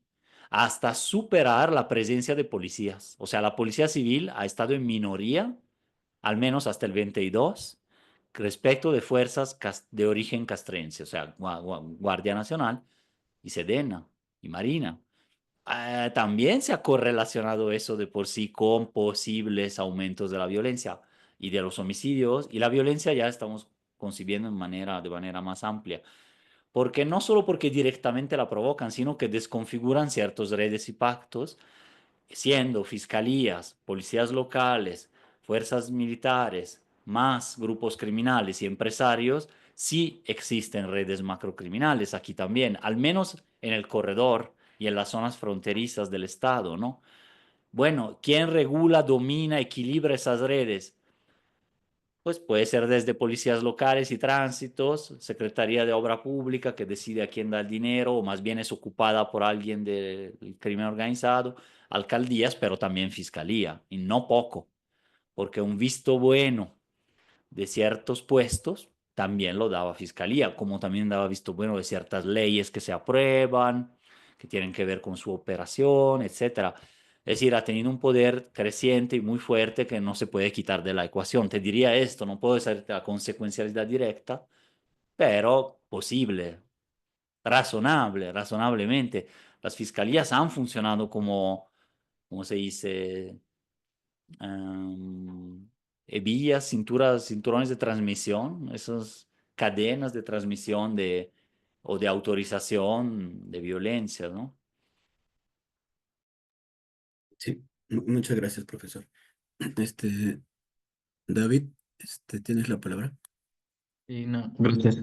Bueno, es que creo que ya contestaste ahorita lo que iba a preguntarte, Fabricio, pero igual eh, en lo que decías de las lógicas de la desaparición y que ustedes estaban, tú y Alejandro, trabajando o agregando el factor de impunidad. eh, ya en el caso concreto de Guanajuato, me parece que por el actuar o no actuar de de la fiscalía, se podría decir impunidad guión coparticipación, aunque fuera o complicidad, es decir, llevarlo un poquito más allá, porque todo es muy raro en este estado y que la violencia homicida esté en primer lugar, que las fosas sigan creciendo, lavado de dinero, o sea, no creo que no pueda explicarse, que se pueda explicar sin la implicancia gubernamental al más alto nivel. O sea, difícil de demostrar, pero tampoco, o sea, nos puede pasar por alto, ¿no? Según yo. O sea, no sé si en otros estados, pero aquí donde nos toca vivir, para mí sí es muy, como muy patente. Caso del fiscal, pues, o de la fiscalía en general. Gracias. Eh, ahí una vez intenté plasmar en un texto una serie de testimonios, historias, lecturas muy empíricas también, pero muy vivenciales aquí de Guanajuato, que se llama Viaje al crimen autorizado en Guanajuato, inspirado en el libro de Marcela Turati, Viaje al crimen autorizado en Tamaulipas, ¿no? Pero crimen autorizado se usaba desde antes, aunque una vez justo le pregunté en la presentación si eso del crimen autorizado lo había usado porque lo leyó de Samuel Smith y dijo que no, lo cual le da un valor tremendo porque quiere decir que igual desde lo inductivo, desde su experiencia, su escribir y lo que le decían, sacó la idea de que se autoriza crimen. También lo usaba un poco, igual estaba en el lenguaje, lo usaba en su momento Padre Solalinde, lo escuché decirlo, pero así, como una noción, ¿no? No como un concepto. Bueno, en fin, pero para contestar la pregunta, sí, o sea, efectivamente es difícil imaginar desde todo esto que hemos visto hasta aquí, sociología, ciencia política del crimen organizado, incluso filosofía, un sistema en que están solo los buenos y los malos y no hay áreas grises de coparticipación, funcionamiento. No estoy diciendo no estoy diciendo que siempre están al cargo y en poder y dominando las autoridades públicas. Ya no es tanto así como en el siglo XX. Sin embargo, dependiendo de la localidad, etcétera, los equilibrios son diferentes. Y aquí sí hemos tenido una fiscalía muy, muy fuerte. Quizás no siempre al mando, pero relativamente más potente de recursos, presencia y de tiempo de gestión respecto de otros estados y del país mismo, ¿no? Entonces, pero y sustentada en un régimen que sí es hegemónico, o sea, la forma de pensar, eh, a quién le debe su trabajo, incluso a un solo partido. O sea, aquí se ha vivido una historia ya dentro de un neoliberalismo extremo a partir de los 90 y luego ya de Calderón para acá, con esa otra versión no priista del neoliberalismo, con Fox, perdón. Fox fue gobernador de aquí también, en fin, se ha vivido esa continuidad, son 36, casi 35 años, ¿no? Entonces, no se puede excluir, ya están anquilosadas muchas estructuras y esa institución ha sido una continuidad, mitad de ese periodo casi, ha sido poderosa y tiene facultades de intervención, ¿no? Ahora, ¿se puede demostrar así con la especulación, con teorías? Quizás no, ¿no? Como tal.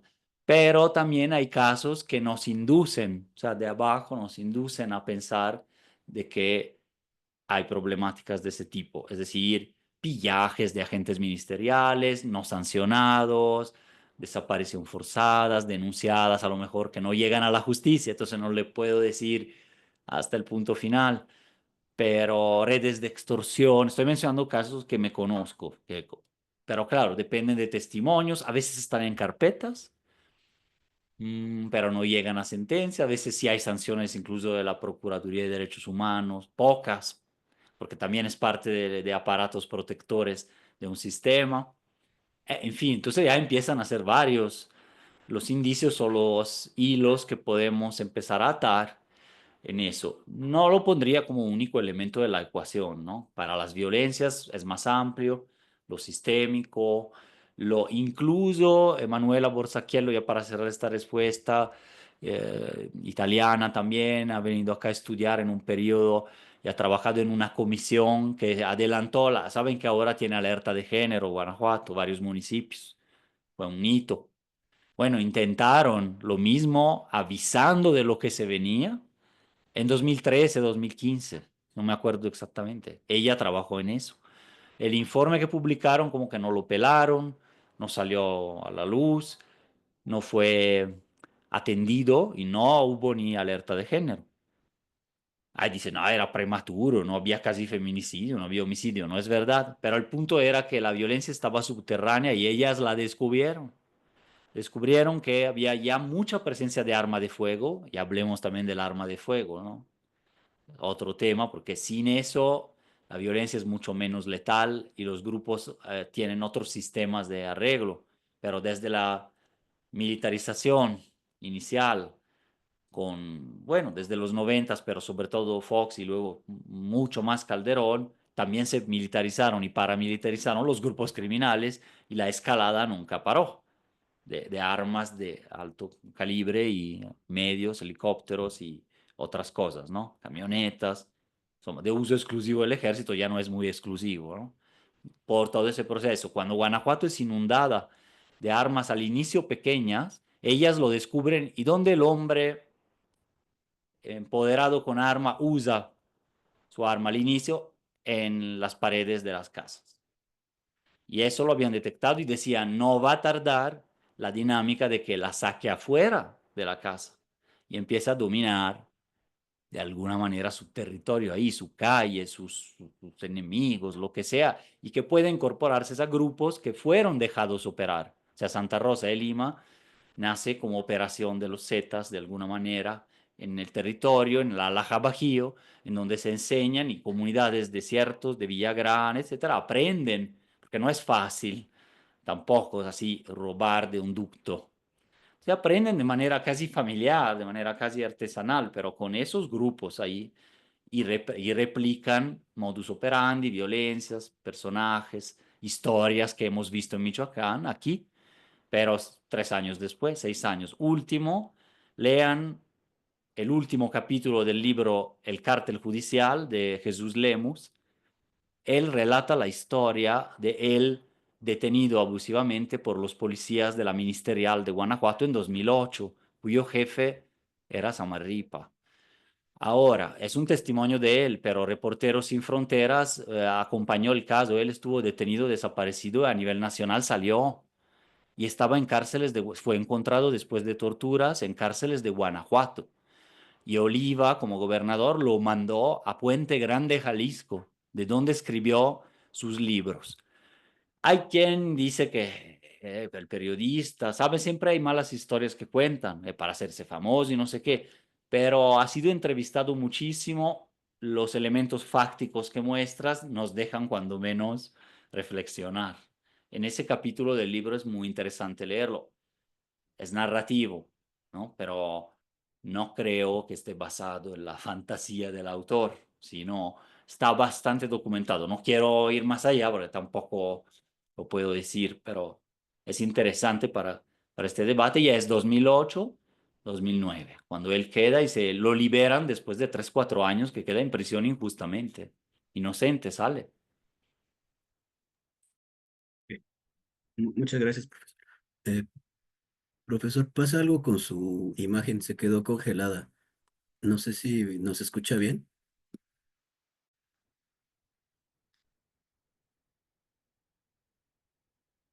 Sí escucho, Creo que ¿eh? tuvo. Ah, sí nos escucha. Sí, también lo escuchamos, pero no lo vemos, profesor. Creo Se que hay un escucha un poco problemita. la cámara, Sí, pero si me escuchan, sí, listo. sí, sí. Si gusta, podemos continuar así. Ya lo vemos. Eh, Alejandro tenía la mano levantada. Adelante, Alejandro, te escuchamos. Muchas gracias y pues primero agradecer la presentación del doctor Loruso. Como siempre es un placer escucharlo, doctor. Y pues bueno, a mí me parece bastante rico el intercambio, ¿no? Que hay entre filosofía y, por ejemplo, nosotros que somos de la maestría en análisis político. A mí, pues, me gustó escuchar esta cuestión del neoliberalismo porque acá lo interpretamos o lo aplicamos de diferente forma. Esta cuestión del neoliberalismo que también comentaban al principio tiene mucha relación acá en Guanajuato y no es casualidad que León sea el municipio número uno en desapariciones, pero también sea el número uno en pobreza, incluso en el país. Entonces, sí creo que el neoliberalismo llega como este sistema macroeconómico que empieza que empieza a agudizar las relaciones desiguales de poder. Y ahorita ya nada más abonando, porque me pareció importante abonar como esta discusión, lo que comentaba David, que puede ser impunidad, guión, cooptación o en este sentido con las autoridades y el Estado. Sí, porque digamos en Guanajuato, las autoridades y los agentes paraestatales representan o derivan de un proceso hegemónico partidista, literal hegemónico en todo sentido de la palabra, como lo describe Sartori. Entonces acá no solo las relaciones formales am, dentro del sistema político son hegemónicas, también lo son las informales.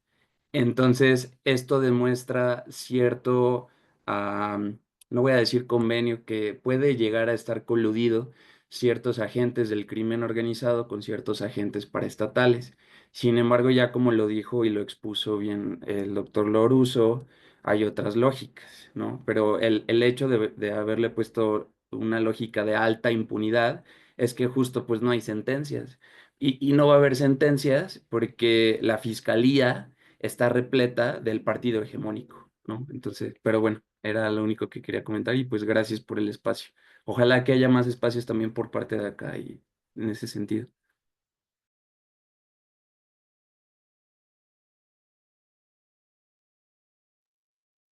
Mm. No, Hugo, si quieren, bueno, me parecía más un comentario, más que Ah, pero ahondar en eso, pero de acuerdo y no sé si haya más o... Ah, Manuel. sí, bueno, muchas gracias por tu comentario, Alejandro. Sí, la verdad yo también creo que tendríamos que trabajar más para crear más espacios de interdisciplinariedad, porque estos temas, estos problemas lo requieren. Gracias, Alejandro. Eh, Adelante, Manuel, te escuchamos. Sí, ¿qué tal? Buenas noches. Pues yo, bueno, a mí me llamó mucho la atención lo que dijo David.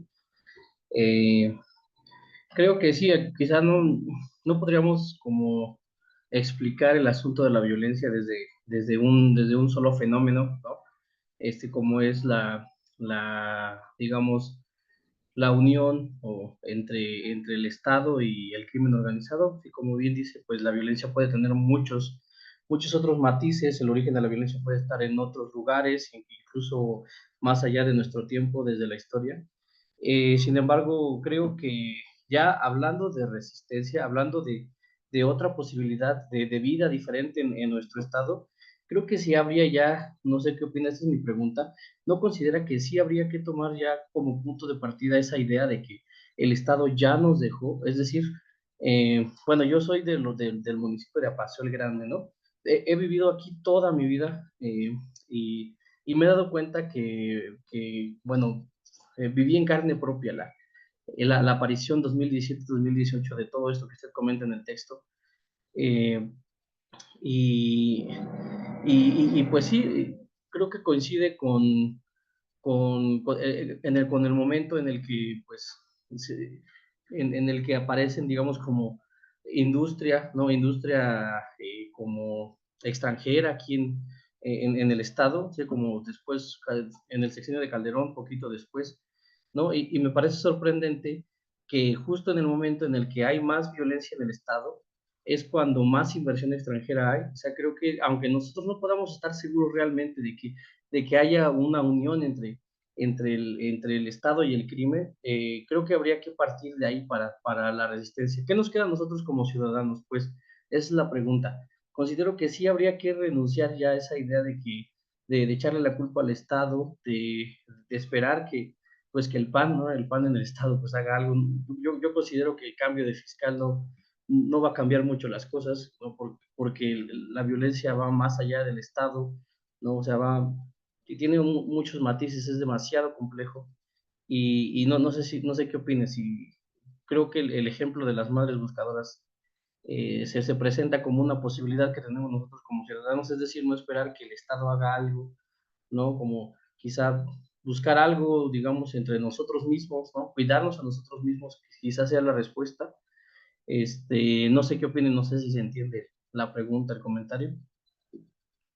Sí, sí, se entiende y perdón que esa parte justo no había contestado específicamente de qué va a cambiar, etcétera, que era parte de otra pregunta, pero no, y también es difícil de prever porque no veo cambios sistémicos aquí a la vista, etcétera, en este ámbito. No, no, no lo veo muy a fondo. Algunos sí, algunas señales. La misma fiscalía ha cambiado bastante, ha modificado estándares, ha modificado el diálogo con estos grupos, con la sociedad civil.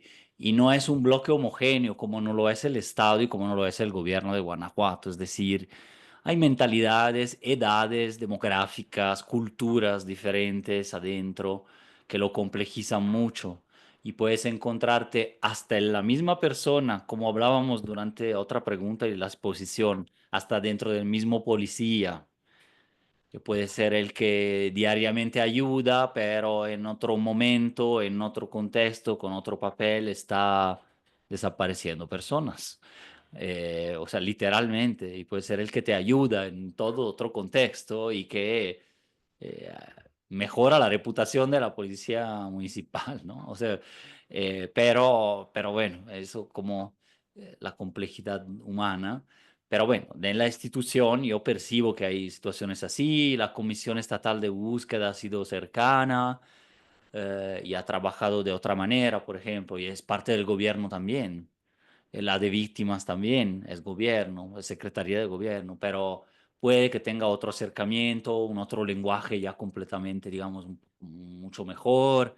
En fin, no, no todo es de lo mismo, yo diría, pero bueno, tampoco veo por ahora cambios radicales a la brevedad y siempre se dice, hasta en otros niveles, nacional, internacional, de otro país, de aquí del estado vecino, etcétera, en donde creo que ya los movimientos sociales de otro cuño, ¿no? Y de otra historia más antiguos, pero de ahora también enseñan que sí, siempre hay que hacer algo y que los cambios son lentos, se avanza de dos y se regresa de uno, pero logramos uno más.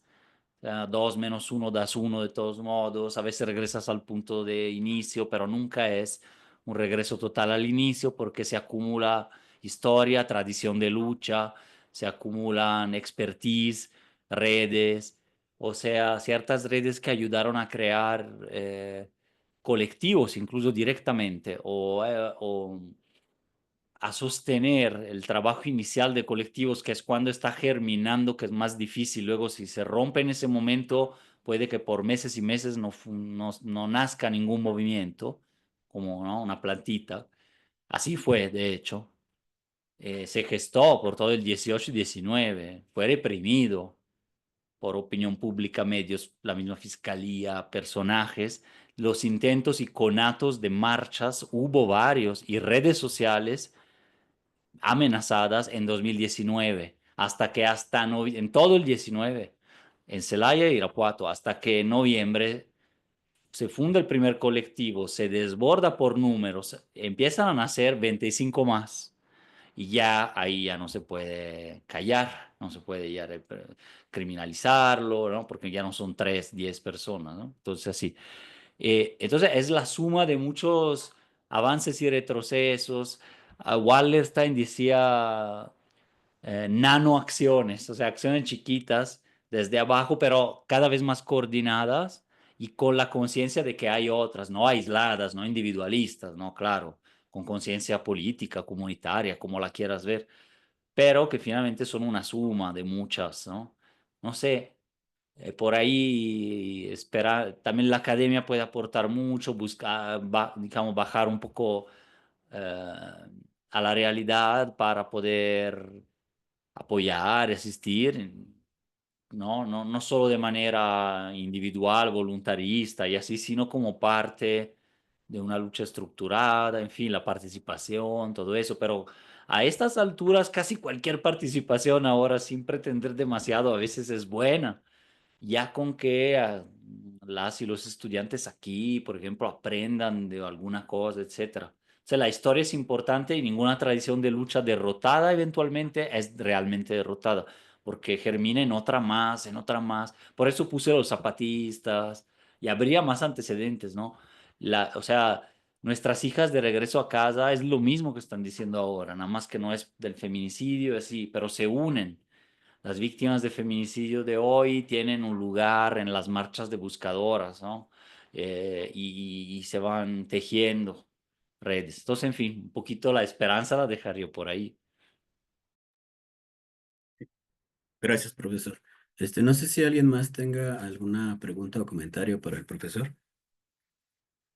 Eh, bueno, en lo que sale alguna otra, a mí me gustaría preguntarle algo, profesor.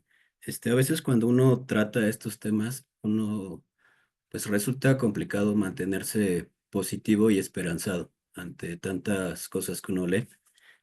Y creo que en ese sentido es importante saber construir una resistencia, pero que sea mucho más concreta, que no sea, eh, que no se pierda en la ambigüedad, pues, no sé, quizá incluso como una especie de manual. Eh, Leyendo su trabajo y también considerando lo que nos expuso, yo encontré 4 elementos comunes en la resistencia o lo que yo podría comprender como una resistencia. Por una parte, yo encuentro que hay una dimensión jurídica que se tiene que cuidar y solventar. Por ejemplo, cuando usted habla de la necesidad de definir conceptualmente el término de fosas clandestinas, porque tiene implicaciones jurídicas y procesuales incluso para los protocolos de búsqueda, ¿no? Por otra parte, también creo que es importante recuperar espacios. Estos espacios de que el crimen organizado se ha adjudicado violentamente, es importante recuperarlos. También todos los espacios donde se eh, desarrollan las vidas precarizadas, también hay que recuperarlos y dar nuevas posibilidades. También yo veo que es importante la constitución de narrativas y creo que eso recae principalmente sobre las disciplinas humanistas, ya sea la filosofía, las ciencias sociales, la historia, Creo que esa producción de un sentido de resistencia es nuestra principal responsabilidad y nuestro principal recurso para aportar algo. Y también veo la última característica que encontré es el acompañamiento a víctimas, como saber acompañarlas, acogerlas, reivindicarlas y darles opciones para que continúen su vida de una manera digna, ¿no? Entonces, estos son cuatro aspectos que yo encontré en sus textos y que confirmé en su exposición, pero estoy seguro de que no son suficientes. Y bueno, y cada que leo un texto, como que busco cuáles serían los elementos concretos de una resistencia. Y mi pregunta va en ese sentido, profesor. Usted, eh, que ya lleva bastante tiempo abordando estos temas, ¿cómo ve o cómo podríamos lograr una resistencia más eficiente con un impacto más notable en nuestra cotidianidad? Esa sería mi pregunta, profesor. Pues déjame ver si ahora alcanzo alguna respuesta o no, porque no, me gustó muchísimo que hiciste esta condensación, resumen de esto. Nunca me había efectivamente pasado como parte de un comentario, pregunta, que incluso desde los textos ya sacaran bueno, un destilado, pero un destilado potente, ¿no? De esto. Entonces te lo agradezco mucho, las anoté, luego también queda grabado y me sirve mucho porque sí, a veces son cosas que se sistematizan, se escriben y a veces son más volátiles o dispersas. Entonces sí, claro, la dimensión jurídica, los espacios, es verdad, no tanto, bueno, son dos, ¿no? Físicos y de precariedad, como recuperar hasta una fosa, pero también recuperar barrios anexos o recuperar espacios de convivencia y también de manera conceptual recuperar el reconocimiento fue, ¿no? Esa sería otra parte de la lucha, recuperar espacios ha sido mucho esto, bueno, hay filósofos, de hecho, de la teoría crítica, Axel Honneth, ya más liberal, ¿no? En la tercera generación de la teoría crítica de Frankfurt, más bien, ¿no? De la escuela de Frankfurt, como Honneth, el reconocimiento, y en donde en su debate con Nancy Fraser, es la lucha de reconocimiento, sí, pero Nancy Fraser dice también la redistribución, o sea, pensemos todavía en la parte estructural material y no solo en lo cultural, simbólico, el reconocimiento hasta de diversidades o de la lucha como tal, sino en logros, ¿no? Creo que moverse de eso a esa parte ahora sí redistribuyamos algo, incidimos, es, es lo que falta en la resistencia. No sé si esa es la respuesta, pero es lo que muchas veces menciono. Es decir, las mesas de trabajo han sido muy provechosas con la fiscalía, con el gobierno. Antes no había, o sea, sí se ha construido mucho. O sea, Guanajuato está mejor en esto, pese a que aumentan la cifra en la conciencia, en la presencia, en la dignidad que están teniendo ciertas personas que estaban excluidas, etcétera. Ok, tampoco todo es, como se dice en Italia, rosas y flores, sino que es, hay conflictos, divisiones, hay problemáticas también dentro de los colectivos y todo eso, ¿no? No hay que romantizar, en fin.